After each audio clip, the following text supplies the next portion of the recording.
So now we're going to really dive into investigate. So what does that really mean?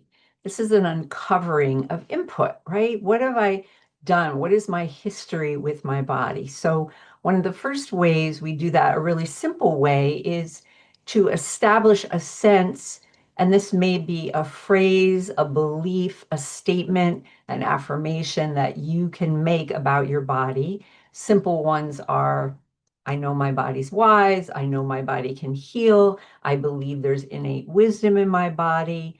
I believe there is resilience in my body. That's really what we're starting from. So with that in mind, then when we investigate, we can realize like, oh, somewhere we got off track, right? Somewhere the inputs we gave to the body changed its messages, begin to maybe even create new messages that the body's telling us, I need help, right? I need a support here.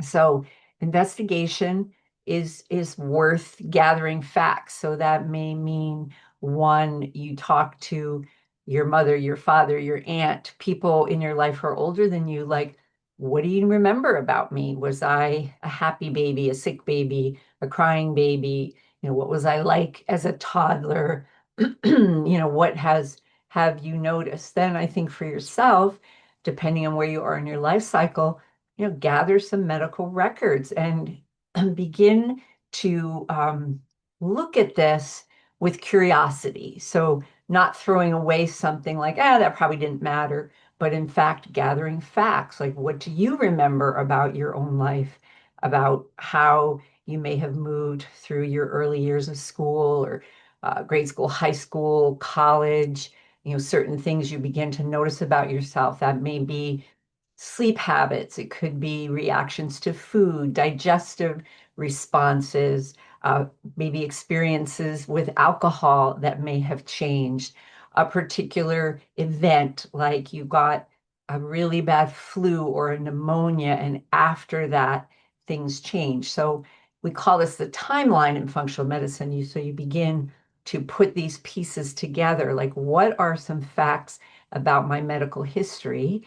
Additionally, it's good to know about our family history. So, what is common in your family in terms of illnesses? Is there a pattern? Is there a tendency? Now, the point we always want to make here is family history. It's not a tattoo. It doesn't mean you are absolutely destined to repeat it, but sometimes there's genetic pieces. Sometimes there's simply lifestyle habits that get passed on through generations that create chronic disease and illness. So getting the sense of that. And then I think beginning to sort of assess your life, like how often are you stressed? How stressed do you get?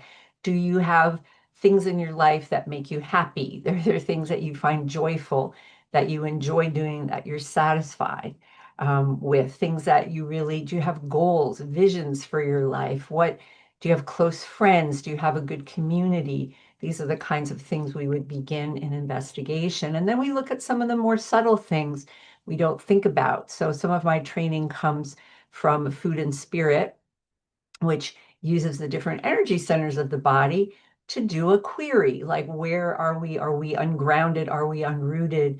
Do we tend to close off to things? Are we someone who always has a fiery, part of our personality, or always in reaction fighting battles? Are we someone who doesn't speak up? Are we someone who just always kind of swallows what we really want to say? Sometimes that can come from family habits and things.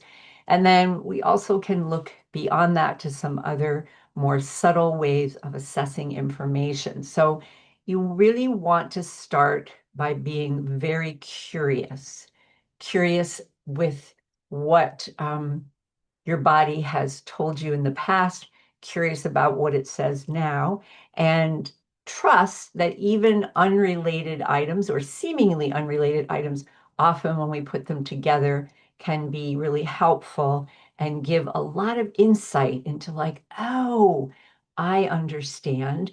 This is why at 45 years old, I have some of these problems because as a kid, this happened, or this was my pattern, or I had a very stressful home life, or maybe I had a lot of antibiotics, or I was a kid who fell down all the time. Maybe you played sports. There's so many factors here. I'm just giving you some general examples, but that's really how we begin to investigate in the Body Wisdom Blueprint.